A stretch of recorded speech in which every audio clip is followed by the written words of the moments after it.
আপনার রান্নাঘরে এখানে কি হচ্ছে দেখা যাক বন্ধুরা। এই যে কাঁচা টমেটো, আর এগুলো কিন্তু খেজুর।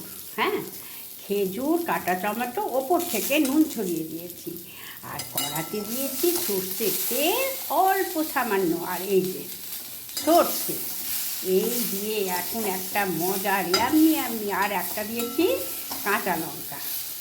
এই যে বন্ধুরা একটা কাঁচা লঙ্কা, একটুখানি সর্ষে বাটা এর মধ্যে দিয়েছি, দিয়ে একদম চাপা দিয়ে দিলাম, গুড় দিয়ে দিয়েছি। এটা ভালো করে মিক্স করে এবারে সুন্দরভাবে মেখে নেব। টক ঝাল মিষ্টি একটা দারুণ স্বাদের চাটনি। এর মধ্যে ধনে পাতা দেওয়া যেতে পারে, পুদিনা পাতা দেওয়া যেতে পারে, আমার কাছে নেই তাই আমি দিতে পারছি না।